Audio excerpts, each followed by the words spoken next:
اعوذ باللہ من الشیطان الرجیم بسم اللہ الرحمن الرحیم یسألونک عن الأہلة قل ہی مواقیت للناس والحج صدق اللہ العظیم۔ سب تعریفیں اللہ رب العزت کے لیے اور بے شمار درود و سلام حضور نبی کریم رؤوف الرحیم صلی اللہ علیہ وآلہ وسلم پر۔ سب سے پہلے میں شکریہ ادا کرنا چاہوں گا دارالعلوم بحیرہ شریف کے رئیس دارالافتاء اور شیخ الحدیث استاذ العلماء حضرت علامہ شیخ الحدیث مفتی شیر محمد خان دامت برکاتہم العالیہ کا کہ آپ نے ہماری دعوت کو قبول فرمایا اور التخصص فی الفقہ الاسلامی کے ہمارے کورس میں وہ اہل علم جو مختلف مدارس اسلامیہ سے تعلق رکھتے ہیں اور یہاں درس و تدریس کے اس پورے سلسلے سے وابستہ ہیں، آپ نے ان احباب کے لیے اپنے انتہائی قیمتی اوقات میں سے آپ نے کچھ وقت نکالا۔ اللہ تعالیٰ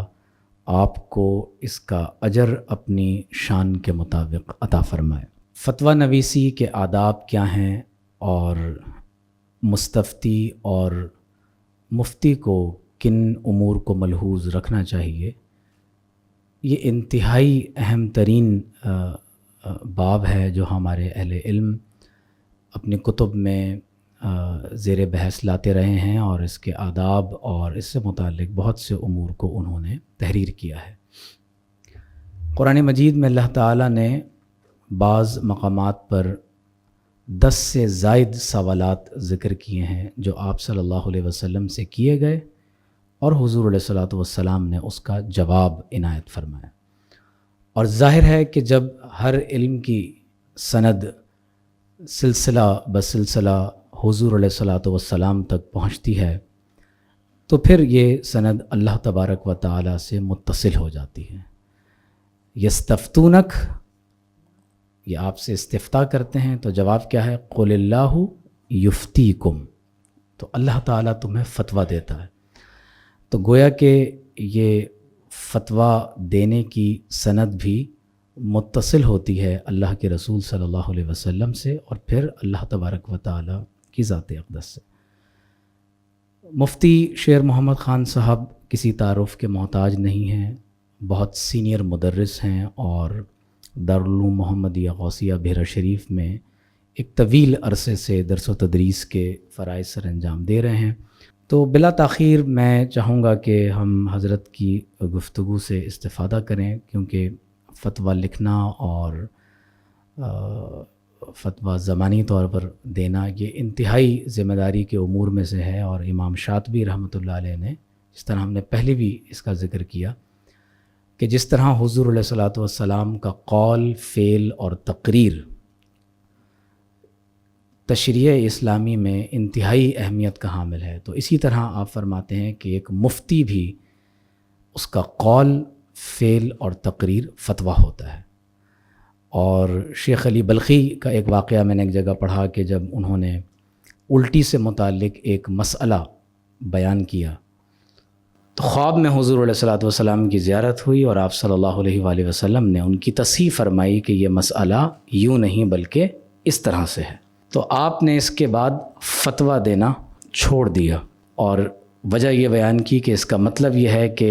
فتاویٰ اللہ کے رسول کی بارگاہ میں پیش ہوتے ہیں صلی اللہ علیہ وسلم۔ تو بہت ذمہ داری کا کام ہے، اس میں کن امور کو ملحوظ رکھنا چاہیے، یقیناً مفتی صاحب ہی اس کے لیے انتہائی موزوں شخصیت ہیں جو ایک طویل مدت سے اس فن اور علم سے وابستہ ہیں۔ تو میں بلا تاخیر ملتمس ہوں استاذ العلماء حضرت علامہ شیخ الحدیث مفتی شیر محمد خان دامت برکاتہم العالیہ سے کہ آپ فتویٰ نویسی کے حوالے سے جو ہم نے آپ سے التماس کی ہے، اور بالخصوص ہم نے پوائنٹ آف ریفرنس بنایا ہے علامہ ابن عابدین شامی رحمہ اللہ کی کتاب کو، تو آپ اظہار خیال فرمائیں۔ نحمدہ ونصلی ونسلم علی رسولہ الکریم، اما بعد فاعوذ باللہ من الشیطان الرجیم، بسم اللہ الرحمن الرحیم۔ فاسألوا أهل الذكر إن كنتم لا تعلمون صدق الله مولانا العظيم وصدق رسوله النبي الأمي الكريم ونحن على ذلك لمن الشاهدين والشاكرين والحمد لله رب العالمين صلوا على الحبيب اللهم صل على سيدنا ومولانا محمد وعلى آل سيدنا ومولانا محمد وبارك وسلم وصلی علیہ. حضرات علماء کرام، عزیز طلباء و طالبات، جس طرح آپ کے سامنے محترم المقام جدید اور قدیم علوم کا ایک حسین امتزاج علامہ ڈاکٹر عمیر محمود صدیقی صاحب نے اس پروگرام کا انعقاد فرمایا اور اس کی غرض و غایت آپ کے سامنے بیان فرمائی. سچی بات تو یہ ہے کہ میں نے آتے ہی پہلی ملاقات میں ان سے یہی گزارش کی کہ آپ کی یہ روش، آپ کی یہ سوچ مجھے بہت پسند ہے. ایک سادہ سا یہ جملہ ہے لیکن حقیقت پہ مبنی ہے کہ اس دور میں آپ سب لوگ بخوبی آگاہ ہیں، خصوصاً ہمارے سسٹم میں بے شمار پروگرام ترتیب دیے جاتے ہیں، لیکن ان میں کتنے پروگرام نتیجہ خیز ہوتے ہیں آپ سب اس سے آگاہ ہیں. یہ جو ہمارے اندر ایک کمی اور کمزوری تھی، خامی تھی، اس کو پر کرنے کے لیے محترم ڈاکٹر صاحب کہ میں اس کاوش کو سراہتا بھی ہوں اور دل سے یہ دعا ہے میرے مالک دن دگنی رات چگنی ترقی عطا فرما اور اپنے خزانہ غیب سے غیبی اسباب بھی پیدا فرما اور ہم سب کی کاوشوں کو اپنی بارگاہ میں شرف قبولیت عطا فرما. حضرات علماء کرام، آپ کو اچھے طریقے سے معلوم ہے کہ فتویٰ نویسی ایک انتہائی مشکل کام ہے. جیسا کہ اعلیٰ حضرت بریلوی مجدد دین و ملت امام احمد رضا خان بریلوی رحمۃ اللہ تعالیٰ علیہ کے لخت جگر نے بیان فرمایا تھا کہ تقریر، تدریس اگرچہ اہم کام ہے، لیکن اگر ترتیب وار دیکھا جائے تو فتویٰ نویسی ان سب سے مشکل کام ہے، کیونکہ ایک مفتی اللہ رب العزت کے احکام اور اس کے پیارے محبوب محمد مصطفیٰ احمد مجتبیٰ صلی اللہ علیہ وسلم کے ارشادات عالیہ کا حقیقی مفہوم امت مسلمہ کے سامنے بیان کرنے کا واسطہ اور ذریعہ ہوتا ہے. بڑا فضیلت والا کام ہے.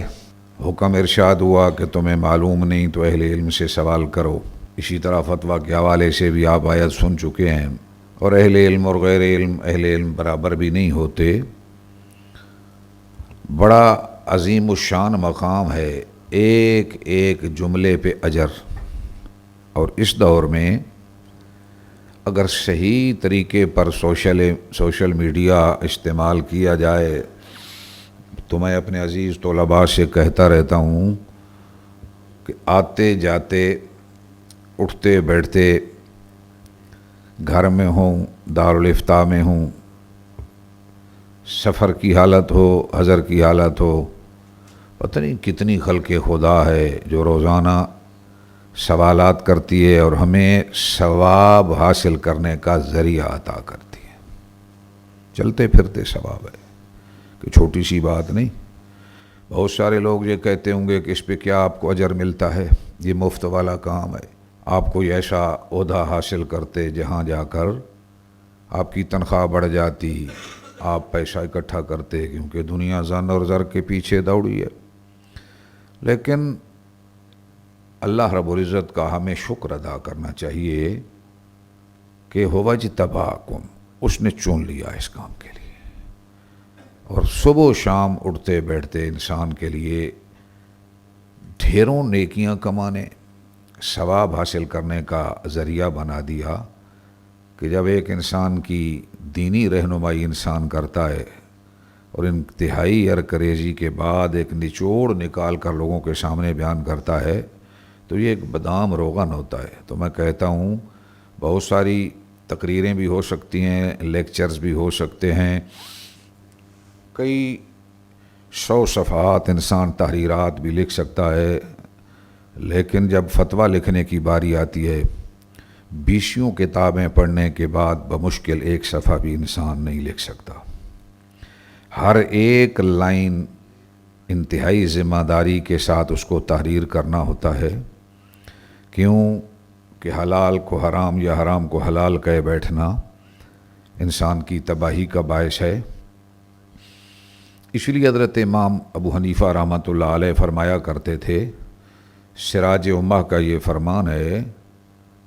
کہ اگر علم کے ضائع ہونے کا خطرہ نہ ہوتا تو میں ہرگز فتوی ہی نہ دیتا۔ اور امام مالک فرماتے ہیں جب کسی سے کوئی مسئلہ دریافت کیا جائے تو پہلے اپنے آپ کو جنت اور دوزخ پہ پیش کرے کہ کیسے چھٹکارا ہوگا، بعد میں جواب عنایت کرے۔ قاضی ہوگا تو بغیر چھری کے ذبح کیا جانا حدیث میں موجود ہے۔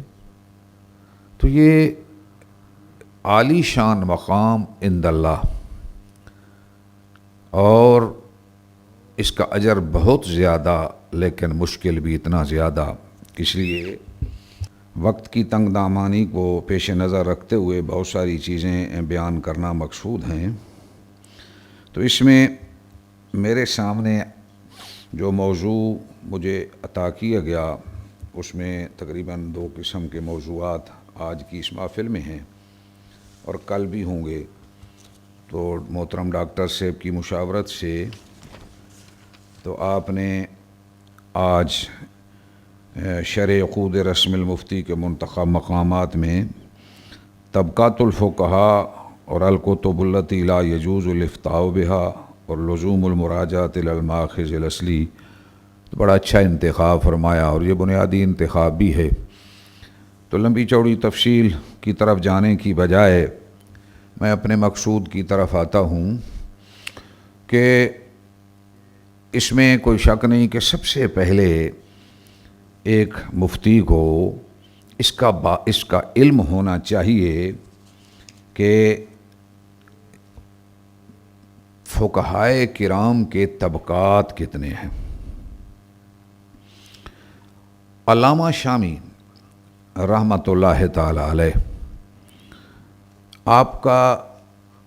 یوم ولادت اور تاریخ ولادت 1198 ہجری ہے، اور آپ کا وصال 1252 میں ہو رہا ہے۔ اندازہ لگائیے کل 54 سال آپ کی عمر ہے، اور 54 کتابیں آپ کے نام سے منسوب ہیں، اور بڑی ادق ترین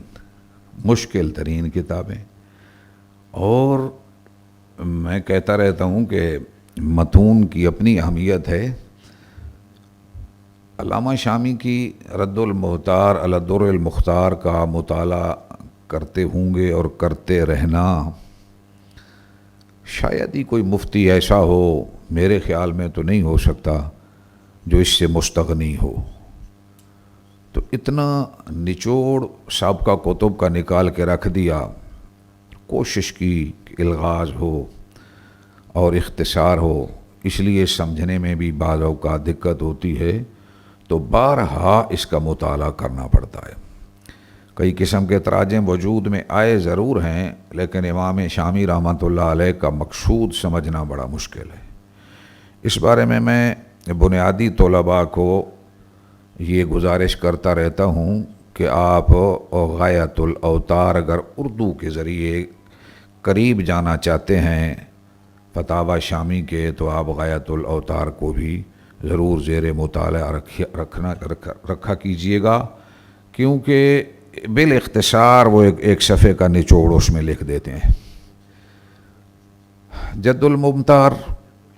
اعلیٰ حضرت بریلوی رحمۃ اللہ تعالی علیہ کی وہ حاشیے جو آپ نے ڈالے وہ بھی ساتھ ہوں، امام طحاوی کا حاشیہ بھی۔ بہرحال تو میرے سامنے آپ کی جو کتاب ہے، تصنیف ہے، یہاں اس کو شرح و عقود رسم المفتی کا نام دیا جاتا ہے۔ تو رسم المفتی کا معنی ہے ایک مفتی کے لیے وہ رہنما علامات، نشانیاں جن کو پیش نظر رکھتے ہوئے اپنی منزل تک پہنچ سکے۔ تو ہر مسافر کے لیے کچھ علامات ہوتی ہیں تو جن کو پیش نظر رکھتے ہوئے اپنی منزلی مقصود کی طرف رواں دواں رہتا ہے۔ تو آج کل تو کئی ایپس آ گئی ہیں، میپ آ گئے ہیں، ایک ڈرائیور بھی انہی کی رہنمائی میں اپنا سفر طے کرتا ہے۔ تو اس مشکل کام کے لیے بھلا ہو ان کا جنہوں نے یہ ہمارے لیے میپ مہیا کر دیا اور ہمیں علامات عطا کیں، اور ان کو نظم کی شکل میں، عقد، منظوم شکل میں لے کر پھر خود ہی اس کی شرح فرمائی۔ تو جو بچے اس کو ازبر کر لیتے ہیں، یاد کر لیتے ہیں نظم کو، سچی بات تو یہ پرانے بزرگوں کا طریقہ تھا کہ علوم کو منظوم کلام میں سمیٹ دیتے تھے، وہ پھر مستحضر رہتا تھا، یاد رہتا تھا علم، اور اس میں نسیان اور بھول کے کم چانسز تھے۔ پہلی تو میری گزارش یہ ہے کہ آپ لوگ اس منظوم کلام کو رٹا لگا لیں، ازبر کر لیں، تو یہ سارے قواعد آپ کے ذہن میں ہر وقت مستحضر رہیں گے۔ اور پھر اس کتاب اور ان اشعار کو سمجھنا یہ بھی ہمارے لیے انتہائی ضروری ہے۔ تو میں تبرکاً آغاز تو اس سے کر رہا ہوں، بسم الہ شارع الاحکام ما حمدہ ابدأ فی نظامی، ثم الصلاۃ والسلام سرمدا علی نبی قد اتانا بالہدی وآلہ وصحبہ الکرام علی ممر الدہر والاعوام، وبعد فالعبد الفقیر المذنب محمد ابن عابدین یطلب توفیق رب الکریم الواحد والفوز بالقبول فی المقاصد۔ تو یہاں یہ آپ نے ابتدا فرمائی اس منظوم کلام کی، اور پھر اس میں یہ ساری باتیں آپ نے ذکر کر دی ہیں۔ اس کا پھر یہ بھی کہا وفی نظام جوہر ندید و عقد در باہر فرید، سمیتہ عقود رسم المفتی یحتاجہ العامل او من یفتی، وہا انا اشرع فی المقصود مستمنحا من فید بحر الجود، اعلم بان الواجب اتباع ما ترجیحہ عن اہلہ قد علم، او کان ظاہر الروایہ ولم یرجح خلاف ذاک فعلمی۔ تو یہ اشعار ہیں، مقصود ان کا کیا ہے؟ اگر تو ایک ایک شعر کی الگ الگ وضاحت کی جائے اس کے لیے کافی وقت درکار ہے،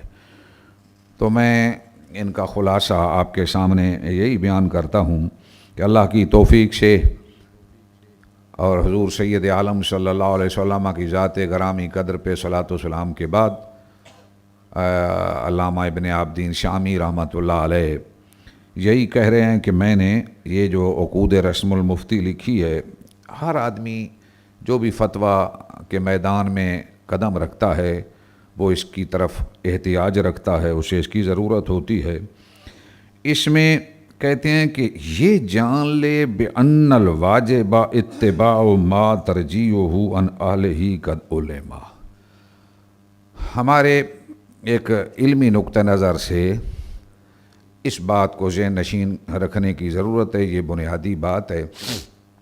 آپ یہ فرمانا چاہتے ہیں کہ یا اس چیز کو ذہن نشین کر لو، جان لو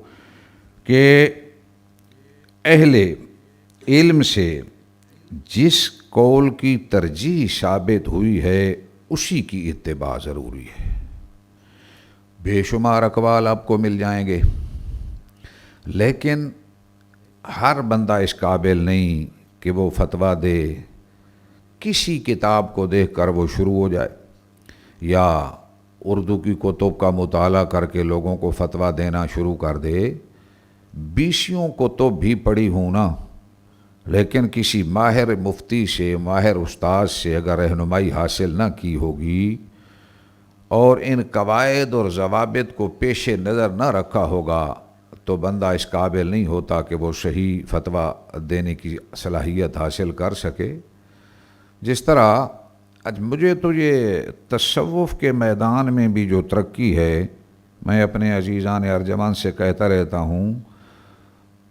کہ وہ بات بھی یہاں سے ہی سمجھ آئی ہے، کیونکہ جب تجربہ کیا کہ بعض طلباء کی انگلی پکڑ کے ان کو جلدی جلدی ان پرخار وادیوں سے گزار کے ایک نتیجے تک پہنچا دیا اور پھر کہا کہ اس سے اگلی منزل کے لیے آپ محنت کرو، تو وہ جلدی سے اگلی سیڑھیوں پہ رواں دواں ہو جاتے ہیں۔ اہل تصوف صوفیاء بھی جب باطنی انسان کی اصلاح فرماتے تھے تو بہت سارے حشو و زوائد سے انہیں نکال کر، پرخار وادیوں سے نکال کر ایک منزل تک پہنچا کے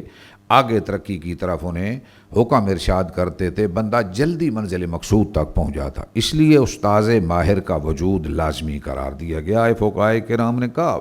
علامہ نووی فرماتے ہیں 20 کتابیں بھی پڑھ لی ہوں تو تب بھی تم اس میدان میں کام نہیں کر سکو گے جب تک کہ آلریڈی کسی ایسے اس میدان کے شاہ سوار کے پاس جا کر تم اکتساب فیض نہیں کرو گے۔ کہتے ہیں کہ اس میں پھر یہ یاد رکھو کہ کتب ظاہر و روایہ ہیں تو ان کو ضرور پیش نظر رکھو اور اس کے علاوہ فتویٰ نہیں دینا ہوگا اور ان کے اقوال کو سب پہ مقدم رکھنا ہوگا۔ اس چیز کو ذہن نشین کر لو۔ اب یہاں یہ بات بھی علامہ شامی یہاں کرنا چاہتے ہیں کہ کوئی مجتہد مفتی ہے یا غیر مجتہد قاضی ہے، اپنی خواہشات یا من مانی، اپنی یعنی مرضی کے مطابق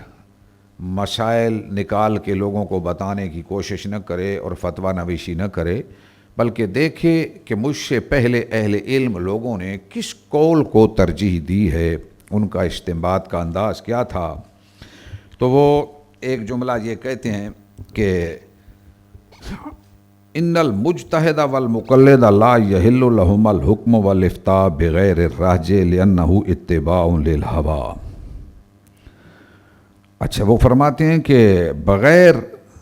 راجع قول کے کسی قول کے ساتھ فتویٰ دینا اس کی اجازت نہیں ہے اور نہ ہی اس پہ عمل جائز ہے، اور مرجوح قول جو ہے وہ بے الاجماع متروک ہوتا ہے، سوائے بعض ان مقامات پہ جن پہ اہل ترجیح، اہل تمیز علماء کرام نے کسی مخصوص حکمت کے پیش نظر یا حالات زمانہ کے طور پہ اس کو اختیار کیا ہو، تو وہاں انتہائی مجبوری کے عالم میں بعض اوقات قول لیا جاتا ہے اور روایت بھی ضعیف پہ عمل کر لیا جاتا ہے۔ حج پہ میں گیا ہوا تھا تو وہاں بڑی ایک تکلیف محسوس ہوئی۔ ابھی تو کافی سارے وہاں رمی جمار کے اوپر آسانیاں پیدا کی ہیں، بڑی دقت ہوا کرتی تھی پہلے۔ تو وہاں جس دن ہم تھے 500 آدمی وہاں رمی جمار کے موقع پہ اس دار فانی سے رخصت ہو گئے۔ تو پھر کوئی بھی آدمی ہے جب مبتلا ہوتا ہے نا تو وہ وہاں آسانیاں پھر تلاش کرتا ہے اور اسے حقیقت حال سمجھ آتی ہے۔ لوگ تو شاید اس کو کسی اور اندازے سے لیتے ہیں، لیکن بڑی بڑی ہستیاں انہوں نے بھی جب ابتلا پیدا ہوئی اور مبتلا ہوئے تو پھر دیکھا کہ دیگر خلق خدا کتنی مشکل میں ہوگی، کیونکہ تجربات سے جب انسان گزرتا ہے۔ تو حضرت امام ابو حنیفہ رحمۃ اللہ علیہ کے بارے میں بھی میں پڑھ رہا تھا کہ آپ پہلے صدقہ کو حج پہ فضیلت دیتے تھے، نفلی حج پہ، لیکن جب خود حج کیا اور وہاں مشقت برداشت کی تو پھر پتہ چلا کہ یہ بھی بڑا مشکل کام ہے۔ اور امام محمد رحمۃ اللہ علیہ کے رہ کے واقعات کا بھی آپ کو پتہ ہے۔ تو وہاں میں نے بھی تلاش کرنا شروع کر دیا کہ اب کیا کیا جائے، بہت ساری مستورات بھی میرے ساتھ تھیں۔ تو اعلیٰ حضرت بریلوی رحمۃ اللہ علیہ نے فتاویٰ رضویہ شریف کی 10ویں جلد میں مسائل حج میں بیان فرمایا کہ اگر کوئی ایسی صورت پیدا ہو جائے تو پھر کیا ہو کہ جس طرح سابقہ ادوار میں انہوں نے ایک مثال دی کہ جمال اونٹوں پہ جو لوگ سوار کر کے حاجیوں کو لاتے تھے نا، تو وہاں اگر کوئی ساتھی نہیں ٹھہرنا چاہتے تو رمی جمار کو انسان زوال سے پہلے ہی ادا کر لے اور اس قافلے کو جانے نہ دے، ان کی سنگت اختیار کر لے۔ اب میں نے دیکھا کہ یہاں تو اس سے بھی بڑھ کر مصیبت پیدا ہو گئی ہے تو اس روایت پہ پھر عمل کرنا پڑا اور ہم نے عمل کر لیا۔ تو بعض اوقات انتہائی نادر واقعات میں پھر ضعیف قول ہو یا روایت ضعیفہ ہو تو اس کو اختیار کر لیا جاتا ہے، ورنہ عام طور پہ حکم یہی ہے کہ جس کی ترجیح علماء مرجحین نے قائم کی ہے اس کو ہی پیش نظر رکھا جائے۔ تو اس میں پھر دو صورتیں ہوتی ہیں کہ مفتی اور قاضی کے درمیان بھی فرق ہوتا ہے۔ تو مفتی جو ہے اس کے بارے میں علامہ شامی فرماتے ہیں کہ لا فرق بین المفتی والحاکم الا ان المفتی مخبر بالحکم والقاضی ملزم بہ۔ مفتی کیا کرتا ہے؟ ایک حکم کے بارے میں خبر دیتا ہے، حکم شرعی بیان کرتا ہے، اظہار حکم شرعی یہ اس کی ذمہ داری ہے، اور جو حاکم یا قاضی ہے وہ اس کو نافذ کرتا ہے، تو اس کی ذمہ داری بڑھ جاتی ہے۔ اب یہاں طبقات فقہا اس کے اوپر گفتگو کرتے ہوئے علامہ شامی نے ابن کمال باشا جس نے سب سے پہلے فقہا کے طبقات کے اوپر قلم اٹھایا، تو ان سے استفادہ کرتے ہوئے 7 قسم کے طبقات بیان فرمائے۔ آپ فرماتے ہیں فقہا کے جو طبقات ہیں اس میں پہلا نمبر کیا ہے کہ مجتہد مطلق، یعنی طبقۃ المجتہدین فی الشرع جن کو بولتے ہیں، اس میں ائمہ اربعہ ہیں، اور جن کی شان یہ ہے کہ انہوں نے قواعد و ضوابط بھی خود تحریر کیے اور قرآن و حدیث سے استنباط بھی خود فرمایا، اور اللہ کریم نے ان کو یہ صلاحیت عطا فرمائی۔ اور ان میں امام اعظم ہمارے امام ابی حنیفہ رحمۃ اللہ تعالی علیہ کو اللہ کریم نے جو عظمت اور شان عطا فرمائی، سید عالم صلی اللہ علیہ وسلم نے جن کے بارے میں خوشخبری اپنی حیات طیبہ میں اشارہ فرما دیا تھا کہ بنی فارس سے ایسا آدمی آئے گا جو آسمان کے تاروں سے علم کھینچ کے لائے گا، تو یقیناً آپ سراج امہ اور اس کا مصداق ہیں۔ تو ان میں ائمہ اربعہ ہیں، اور دیگر بھی کچھ علماء نے حضرت سفیان ثوری، حضرت ابن ابی لیلہ، حضرت اسحاق بن راہویہ اور امام اوزاعی کو بھی ساتھ شامل کیا ہے کہ یہ بھی مقلد نہیں، یہ بھی مجتہد مطلق قرار پا سکتے ہیں۔ ان کا کام یہ ہے کہ احکام کو یعنی قرآن اور حدیث سے استنباط کرتے ہیں، اصول اور فروع سے، اور قواعد بھی خود منضبط فرماتے ہیں۔ دوسرا طبقہ ہے مجتہدین فی المذہب، ٹھیک ہے، تو ان کو مجتہد منتسب بھی کہا جاتا ہے، جیسے امام ابو یوسف، امام محمد ہیں، اور اسی طرح امام ظفر ہیں، حضرت امام حسن ہیں۔ تو یہ سارے حضرات وہ ہیں جو اپنے استاد اور مجتہد مطلق کے قواعد و ضوابط کی پابندی کرتے ہیں، لیکن مسائل کے استنباط کی صلاحیت رکھتے ہیں ان قواعد کی روشنی میں۔ قواعد انہوں نے خود نہیں مستنبط کیے ہوتے، بلکہ قواعد جو استاذ محترم کے ہیں اسی کی پیروی کرتے ہیں۔ بعض علماء کہتے ہیں کہ یہ خود بھی مجتہد مطلق کے درجے کو پہنچے ہوئے ہیں، قرآن اور حدیث سے استنباط کرنے کی صلاحیت تو رکھتے ہیں، لیکن انہوں نے ادباً اپنے استاذ محترم کے قواعد و ضوابط کی پابندی کی۔ لیکن ان کی شان یہ ہے کہ اپنے عرف کے بدل جانے کی وجہ سے کئی مسائل میں اپنے استاذ محترم سے ان کی رائے مختلف بھی آئی ہے۔ اور حضرت امام ابو حنیفہ رحمۃ اللہ علیہ کا کمال دیکھو، فقہ حنفی پہ بعض لوگ باتیں تو کرتے ہیں کہ یہ اصحاب الرائے ہیں اور حدیث کو چھوڑ دیتے ہیں، لیکن ہمارے امام کا کمال دیکھو، اپنی حیات طیبہ میں ہی آپ نے یہ کلیئر کر دیا تھا کہ میرے فتویٰ کے مقابلے میں اگر تمہیں اللہ کے محبوب کا فرمان سامنے آ جائے، کسی صحابی کا قول آ جائے، تو میرے فتوے کو چھوڑ دینا، البتہ تابعی کا قول ہو تو اس کے مقابلے میں تقابل کرنا۔ تو یہ ایسا سبق تھا۔ اور حضرت امام ابو حنیفہ رحمۃ اللہ علیہ کی جو مجلس فقہی تھی نا، اسی کا آج فقدان ہے۔ ہر بندہ الگ سے مفتی بننا چاہتا ہے، دوسرے سے مشاورت یا اپنے لیے حد کے عزت سمجھتا ہے، یا مزاج نہیں ملتے، یا برداشت نہیں۔ یہ میری گزارش ہے کہ اس وقت جو امت مسلمہ کا حال ہے، کبھی آنا پیدا نہ ہونے دینا، بلسان سعول و قلب عقول۔ حضرت ابن عباس بھی کہتے ہیں زبان پوچھنے والی تھی، دماغ سمجھنے والا تھا۔ یہ پہلا نقطہ دل اور دماغ میں بٹھانا ہوگا، اور آنا کی بجائے کوئی حرج نہیں۔ میں آپ کے سامنے بات بیان کر رہا ہوں، مجھے یہ دعویٰ نہیں کرنا چاہیے کہ میں بھیرا سے آیا ہوں اور مجھ سے غلطی نہیں ہوگی۔ خطا کے پتلا ہیں، بڑے بڑے لوگوں سے غلطیاں ہوئیں۔ دوسرے آدمی کو چاہیے کہ اخلاص کے ساتھ اس کی اصلاح کرے، اسے چاہیے کہ اس کے اوپر غور و فکر کرے۔ یہ جذبہ اپنے اندر پیدا کرو، اس سے علم پنپے گا، اس میں ترقی ہوگی۔ ٹیلی فون کے ذریعے، کسی ذریعے ایک دوسرے سے رابطہ کرو۔ ہم نے اپنی زندگی میں تو آج بھی کوئی مل جائے تو اس کے سے اکتساب فیض کرنا شروع کر دیتا ہوں، اسی قول کے اوپر عمل کرتے ہوئے کہ بلسان قلب عقول بلسان سعول، زبان پوچھتی رہے، دماغ سمجھتا رہے، علم اسی طرح آئے گا۔ تو اس کو آپ اپنے ذہن نشین کر لیجئے۔ یہ کہ میں ہی سارا کچھ ہوں، اس سے کام نہیں چلے گا۔ دوسرے کو برداشت، بڑوں کو چھوٹوں کا لحاظ، چھوٹوں کو بڑوں کا ادب۔ بلکہ حضرت خواجہ شیخ الاسلام خواجہ قمر الدین سیالوی رحمۃ اللہ علیہ کا ایک فرمان ہمارے استاذ محترم نے ہمیں بتایا تھا کہ آپ فرماتے تھے